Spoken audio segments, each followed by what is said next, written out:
પણ શું આ કોઈ 2-5 વ્યક્તિઓ કે કોઈ એવા વ્યક્તિઓના અહમના કારણે આ મુદ્દો એ વટ ઉપર જતો રહ્યો છે કે ભાઈ હવે ફેરફાર નહીં? 1000% વિક્રમભાઈ સુપરસ્ટાર રજૂઆત કરે તો આ લોકો અભળતા નથી, અમારું બિલકુલ અભળતા નથી.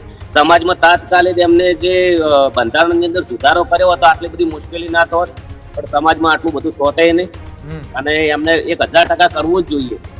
પણ ગબ્બરભાઈ, જે રીતના આ આખી અત્યારે વિવાદ એ પાટણ, બનાસકાંઠા અને અલગ અલગ વિસ્તારોમાં અત્યારે દેખાઈ રહ્યો છે, પણ શું લાગે છે આવું જ્યારે તમારી ઉપર સૌથી પહેલા થયું તેનું દુઃખ છે પહેલા કદાચ સમાજે આજે કાર્યવાહી કરી એનું? ખોટા નિર્ણય ખોટા કરી રહ્યા છે. મને કોઈ દુઃખ નથી. મને તો આ લોકો છે, આ લોકોને મારું કેરિયર પટાવવું હોય તો આ 12 મહિના ને એમને તો 10 વર્ષ કરે ને તારે કદાચ 10 વર્ષે ના પટે આ લોકો. જેમ કે ખોટું જ છે હંમેશ માટે.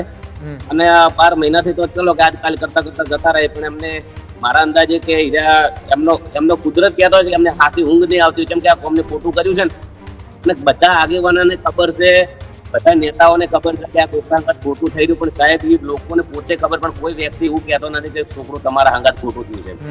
પણ એવી પણ વાત સામે આવી હતી કે જી ગબ્બરભાઈ, એવી વાત જી પબ્લિક કહી રહી છે, જનતા કહી રહી છે, સમાજ કહી રહી છે કે છોકરું તમારા અંગત ખોટું થયું છે, પણ જ્યાં 4-5-10 જણા આગેવાનો છે ને એ લોકોને તમે જ વિચારો કે મારા કાકાના ઘર સમાજ બાર અમે ઉગ્યા છે.